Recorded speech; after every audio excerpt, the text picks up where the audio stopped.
Shalom Bapak Ibu Saudara sekalian yang dikasihi Tuhan.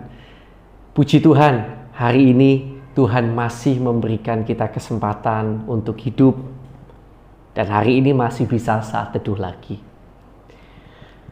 Kalau kita masih bisa hidup sampai hari ini, menurut saya itu adalah kasih karunia yang patut kita syukuri. Di dalam usia saya yang masih terbilang muda, saya sudah kehilangan beberapa teman saya, bahkan ketika mereka sekolah, teman yang seusia saya maksud saya. Ada yang meninggal pada waktu mereka masih SMA, ada yang meninggal pada waktu kuliah, bahkan ada yang meninggal ketika berusia kurang lebih 30 tahun. Masih sangat muda semuanya. Dan di sana menunjukkan pada kita bahwa hidup ini bisa berakhir kapan saja. Kalau dalam hidup yang bisa berakhir kapan saja ini, kita lalu gunakan hanya untuk bersenang-senang, bukan untuk kemuliaan nama Tuhan, betapa sia-sianya hidup kita. Karena suatu saat kita akan bertemu dengan Tuhan. Dan apa kira-kira jawab yang akan kita berikan kepada Tuhan?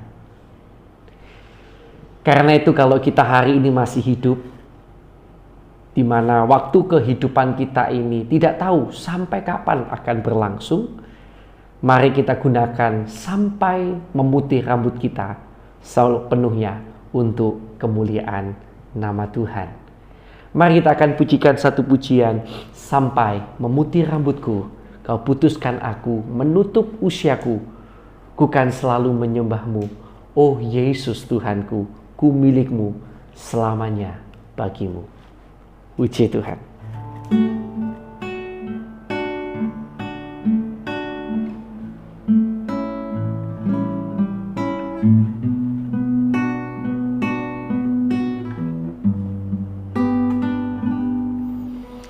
Kau yang selalu hadir saat aku rindukanmu. Kau yang selalu setia menopangku dengan kasih setia, memberi aku kekuatan di tengah badai yang menakutkan, sampai memutih rambutku, kau putuskan aku menutup usiaku. Ku kan selalu menyembahmu, oh Yesus Tuhanku, ku milikmu selamanya bagimu.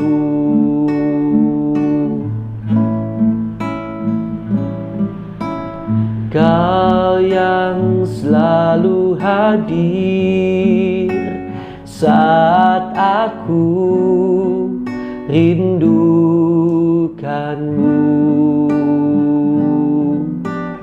Kau yang selalu setia menopangku dengan kasih setia,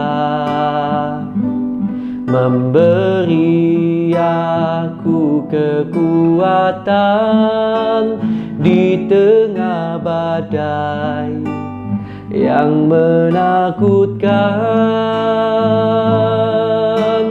sampai memutih rambutku, kau putuskan aku menutup usiaku. Bukan selalu menyembahmu, oh Yesus Tuhanku, ku milikmu selamanya bagimu.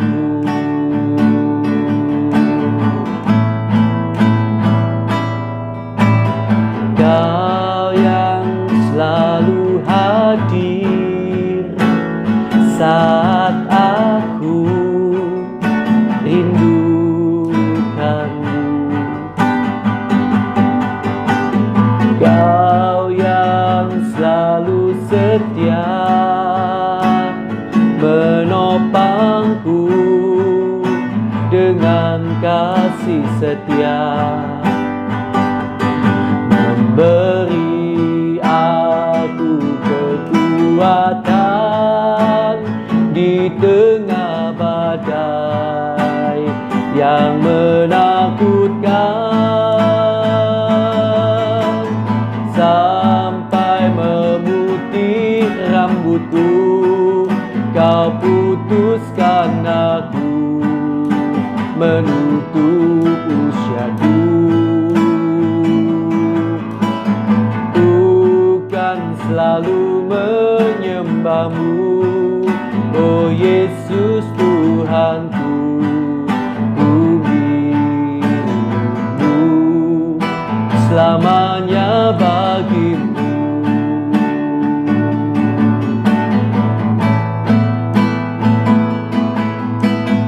Sampai memutih rambutku, kau putuskan aku menutup usiaku. Bukan selalu menyembahmu, oh Yesus Tuhanku. Ku milikmu selamanya bagimu.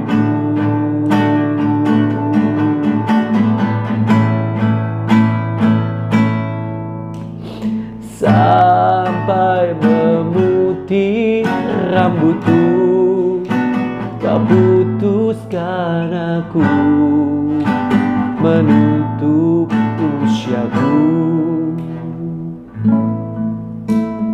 Ku kan selalu menyembahmu, oh Yesus Tuhanku. Ku milikmu selamanya bagimu.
sampai tua dan renta kami.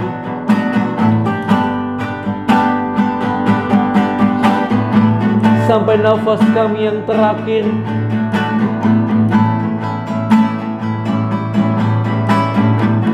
Sampai tubuh kami tak dapat lagi bergerak.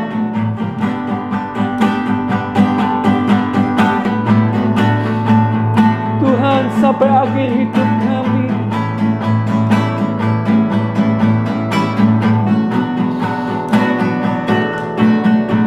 Kami mau terus mengiringi Engkau, melayani-Mu Tuhan. Karena kami tahu semuanya dalam dunia suatu saat akan berakhir. Dan ketika kami berhenti bernafas dalam dunia, itu adalah justru awal kami menikmati kehidupan yang kekal. Karena itu selama hidup kami dalam dunia ini Tuhan, kiranya Tuhan tolong kami, agar kami semata-mata hidup menyenangkan hati Tuhan, sebagai bekal bagi kehidupan kekal kami suatu saat kelak Tuhan.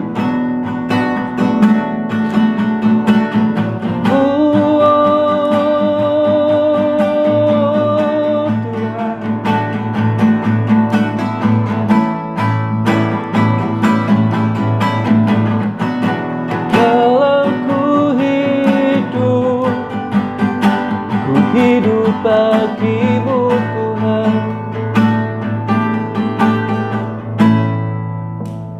Kalau ku hidup bagimu, hatiku tetap menyembahmu.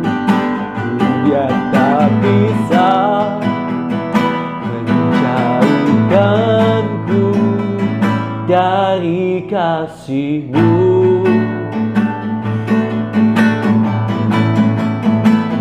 Selama ku hidup bagimu, mataku tetap memandangmu. Dunia tak bisa jauhkanku dari kasih-Mu.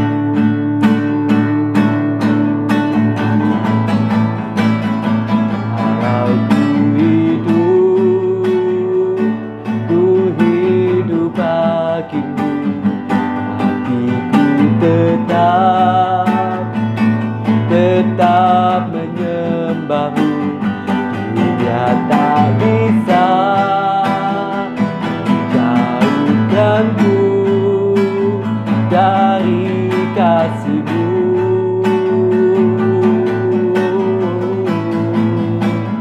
Selama ku hidup bagimu, mataku tetap memandangmu.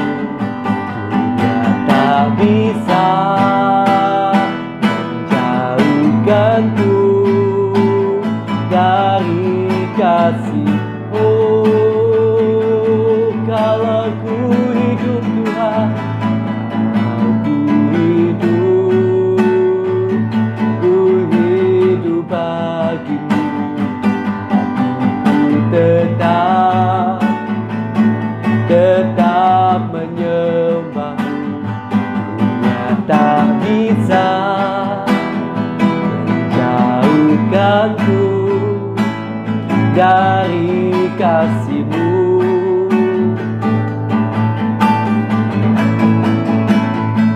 Kalau ku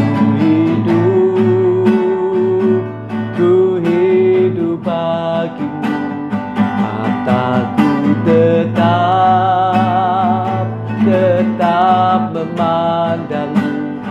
Dunia tak bisa menjauhkanku dari kasih-Mu.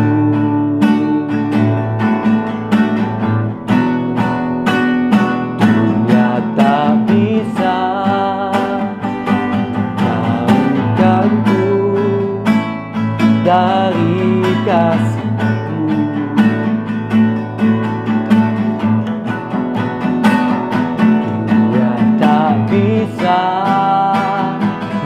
menjauhkanku dari kasih-Mu.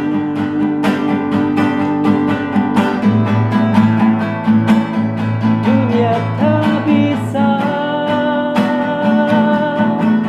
takkan pernah bisa menjauhkanku dari kasih-Mu Tuhan. Sebab kami hidup bagi-Mu. Haleluya. Terima kasih Tuhan.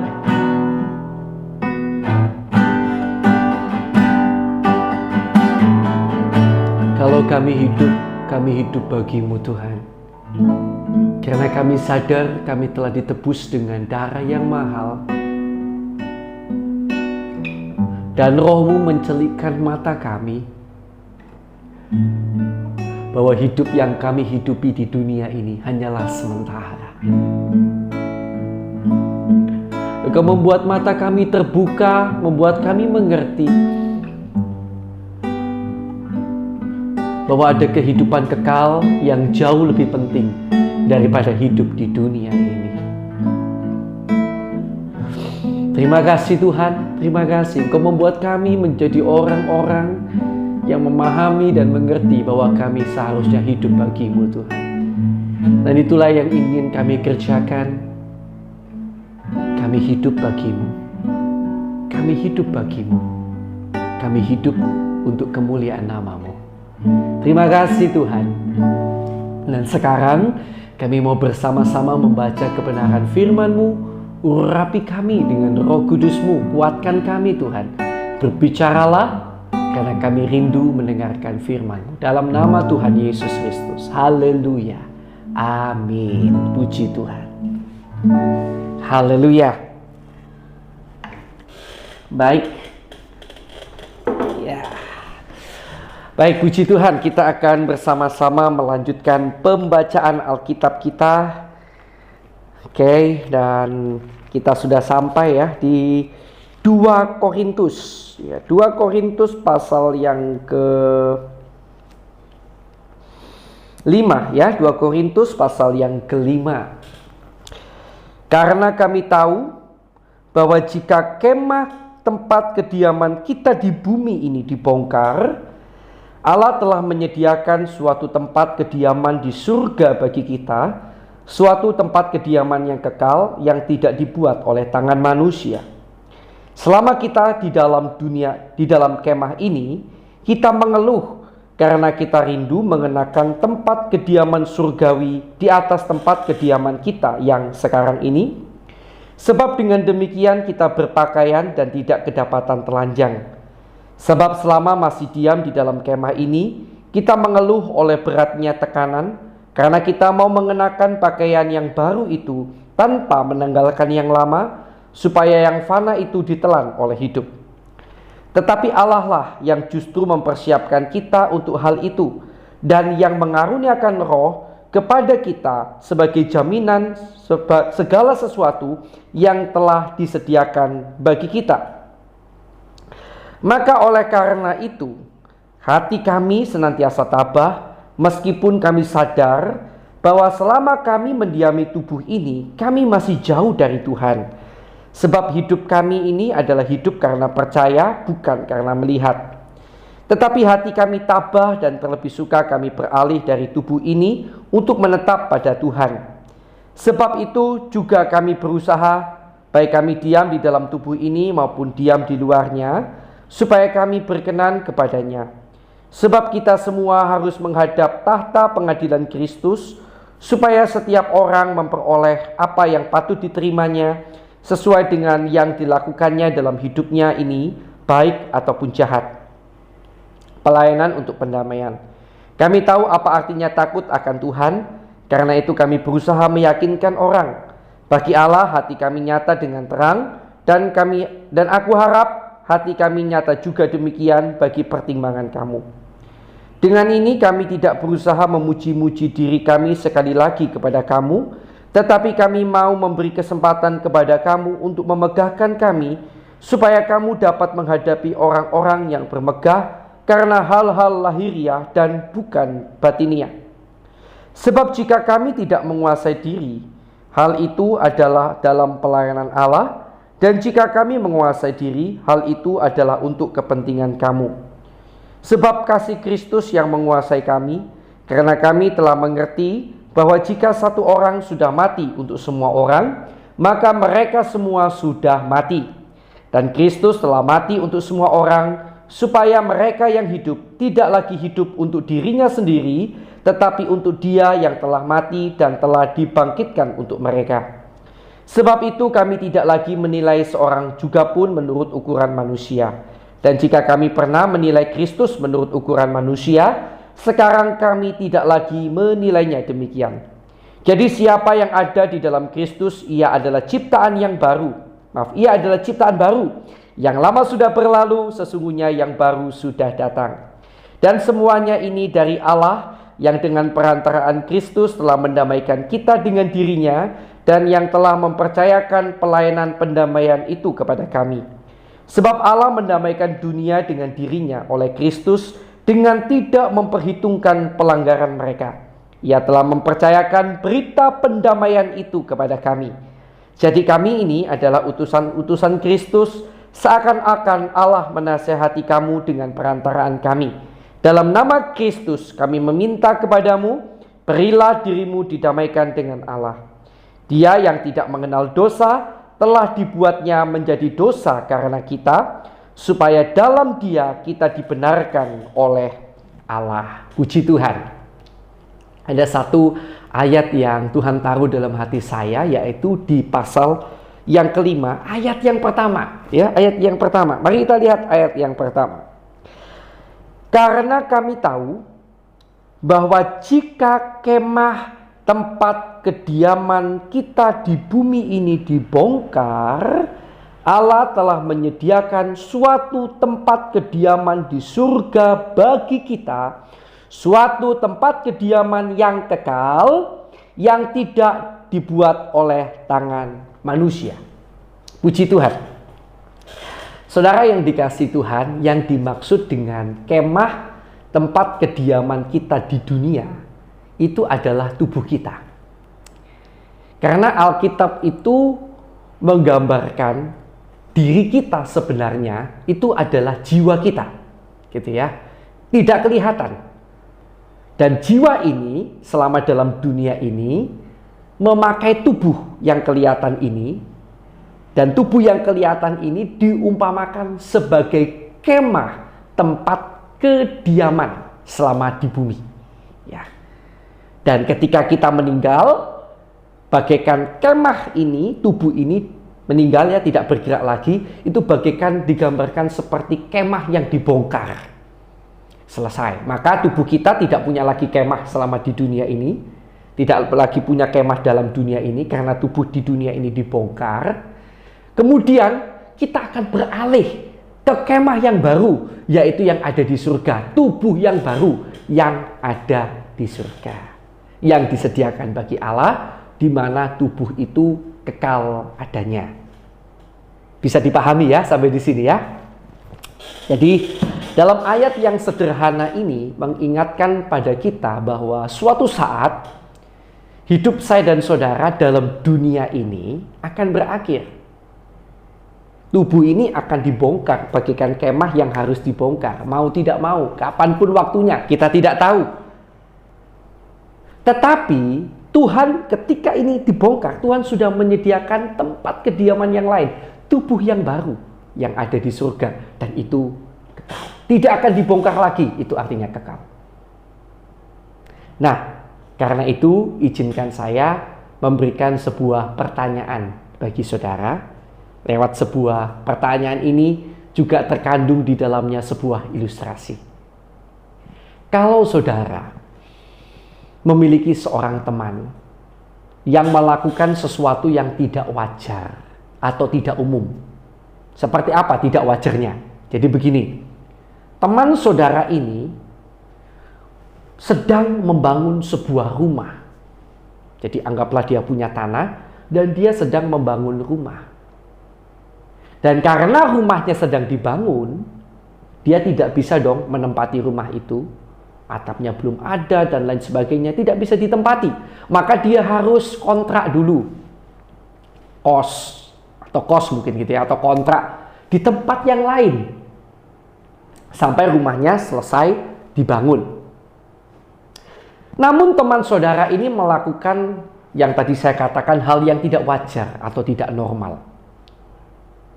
Karena seluruh uang yang dia peroleh tidak dia gunakan untuk membangun rumahnya yang adalah miliknya sendiri, yang sedang dibangun, tetapi dia gunakan semuanya, tenaganya, uangnya untuk membuat bagus kontrakan atau kos yang dia tinggali.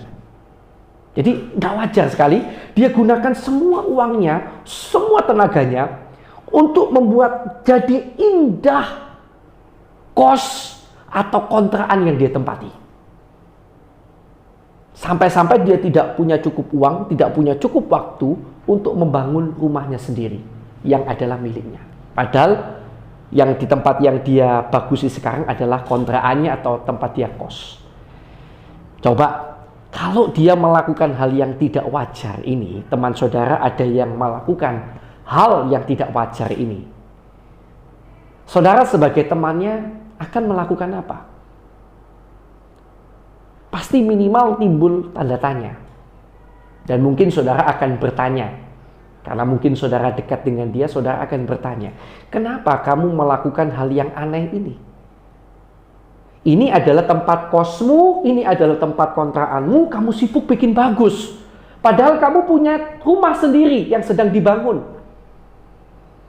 Kamu bagus di sini, yang di sana mangkrak. Kok aneh kamu ini? Pasti minimal kita akan bertanya ya. Dan yang kedua tentu kita akan memberi dia nasihat. Sebaiknya kamu bukan bikin bagus ini, kamu bikin bagus rumahmu sendiri. Karena kos-kosanmu, kontrakanmu suatu saat akan kamu tinggalkan. Sedangkan kamu punya rumah sendiri, itu punyamu sendiri. Pasti kita akan memberitahu dia seperti itu, bukan? Nah, demikianlah sebenarnya dengan orang-orang Kristen yang tidak sadar, lalu sibuk membangun kerajaan yang ada di dunia ini.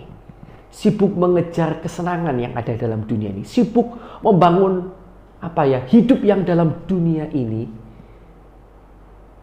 tanpa sibuk membangun rumah kediamannya di surga. Tanda kutip ya, sibuk membangun tanda kutip.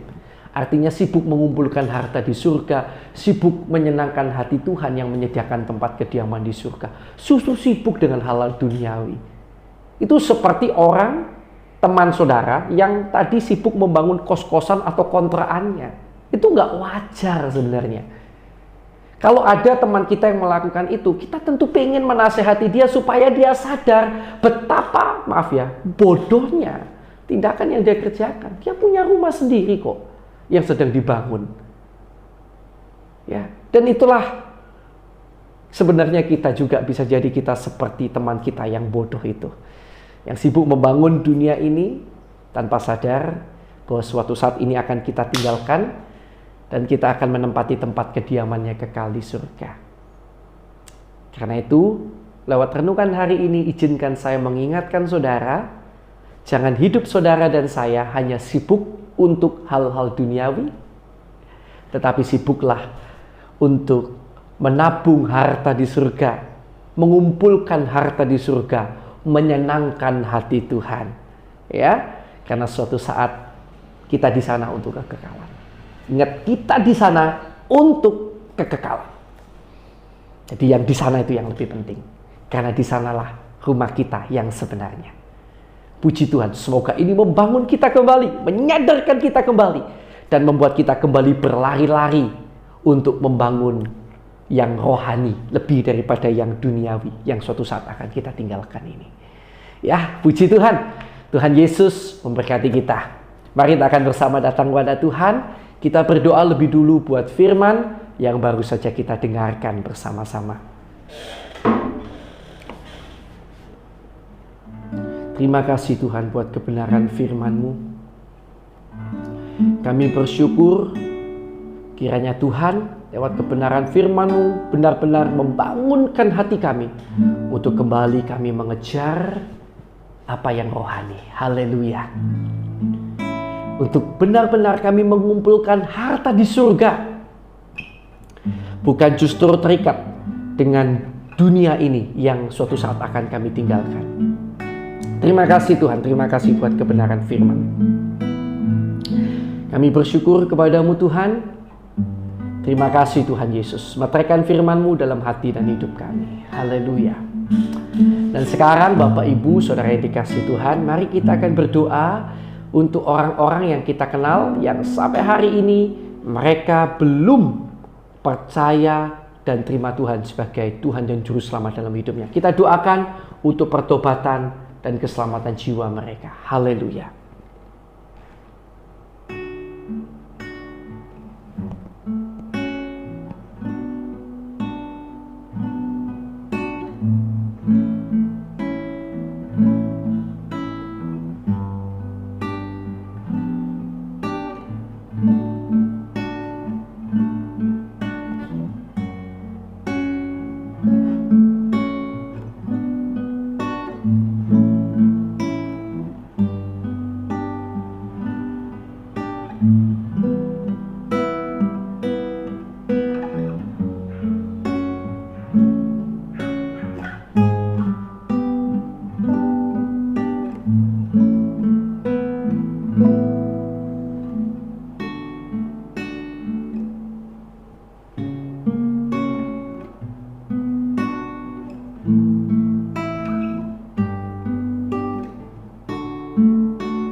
Baik, kita lanjutkan doa kita ya. Tuhan, kami juga berdoa untuk rekan-rekan kami, saudara-saudara seiman kami di seluruh dunia yang sampai hari ini masih menderita siksa dan aniaya karena kebenaran firman-Mu ataupun karena nama-Mu Tuhan, karena mereka berpegang pada nama-Mu. Tuhan, kiranya Tuhan kuatkan mereka, dan kalau boleh lepaskan mereka kiranya dari siksa, derita, dan aniaya yang mereka hadapi ya Tuhan. Dan kami juga berdoa Tuhan untuk bangsa dan negara kami Indonesia. Berikan pengampunan-Mu Tuhan atas bangsa kami, pemimpin bangsa kami, pendahulu bangsa kami, bahkan kami segenap umat-Mu yang ada di Indonesia. Kiranya oleh pengampunan-Mu tercurah berkat-Mu atas Indonesia, dan banyak jiwa yang kiranya seizin Tuhan dituai untuk kemuliaan nama Tuhan di Indonesia. Tolonglah bangsa kami, negara kami Indonesia Tuhan. Juga kami berdoa untuk hamba-Mu maupun semua orang yang disebut sebagai seorang pendeta, penginjil, gembala, guru. Setiap orang yang memiliki gelar-gelar teologi, gelar-gelar kependetaan. Tuhan, berikan kami dan keluarga kami hati yang tulus ikhlas dalam melayani-Mu. Cukupkan segala yang kami perlukan, dan kiranya Tuhan memperlengkapi kami dengan kemampuan yang lebih lagi, sehingga kami dapat lebih efektif, lebih luar biasa dalam melayani Tuhan. Dan kami juga berdoa untuk jemaat-jemaat yang kami gembalakan, yang kami layani. Kiranya Engkau memberkati Tuhan hidup nikah, rumah tangga, pelayanan, pekerjaan mereka. Berkati mereka dengan berkat-berkat rohani, berkat-berkat jasmani, dan jadikan mereka berkat bagi sekeliling mereka Tuhan. Berkati mereka dan seisi keluarga mereka. Peliharalah iman mereka sampai akhir hidup mereka, dan bahkan bawa mereka semakin hari semakin dekat dan semakin cinta kepada Tuhan. Terima kasih Tuhan, terima kasih. Kami serahkan jemaat-jemaat yang kami gembalakan, kami layani dalam tangan-Mu. Haleluya. Dan kami juga berdoa Tuhan buat setiap orang yang hari-hari ini dalam kondisi sakit apapun itu. Kiranya Bapa, Engkau jamah, Engkau tolong, Engkau sembuhkan setiap mereka yang sakit ini. Di dalam nama Tuhan Yesus Kristus, kuasa-Mu menjamah, menolong dan menyembuhkan mereka Tuhan. Dan kami juga berdoa buat setiap orang yang hari-hari ini dalam masalah, menghadapi masalah. Kalau semua masalah ini terjadi karena kesalahan kami, kalau misalnya ini terjadi karena kesalahan kami, ampuni kami Tuhan. Tunjukkan letak kesalahan kami. Dan tolong agar kami mampu berbalik, bertobat sungguh-sungguh kepadamu Tuhan. Dan kami juga berdoa dalam semua masalah yang kami hadapi, kiranya Tuhan menjadikan kami pemenang, bahkan lebih daripada pemenang. Terima kasih Tuhan.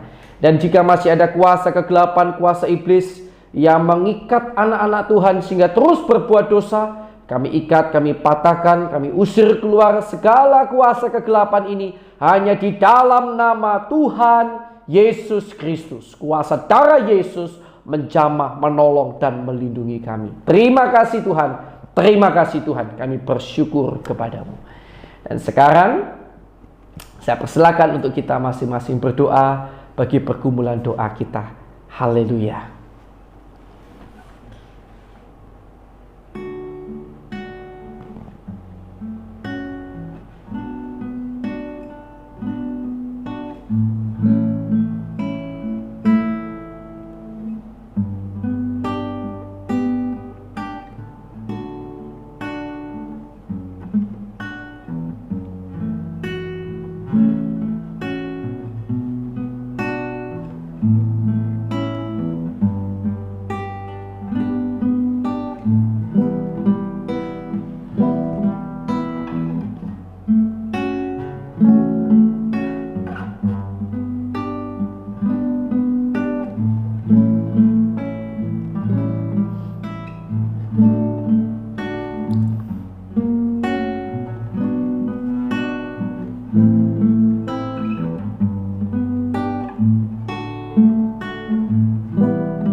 Baik, sudah ya. Haleluya. Terima kasih Tuhan Yesus. Sekarang Tuhan Allah kami yang hidup, kiranya Kau memberkati keluarga kami, pelayanan kami dan pekerjaan kami. Kiranya di dalam segala perkara Tuhan, Kau memberkati kami dan menjadikan kami berkat bagi sekeliling kami. Terima kasih Tuhan, kami terima berkat-Mu di dalam nama Allah Bapa, Allah Anak, Allah Roh Kudus, di dalam nama Tuhan Yesus Kristus. Yang percaya dan diberkati Tuhan, mari bersama saya katakan, Amin. Puji Tuhan, Tuhan Yesus memberkati saudara.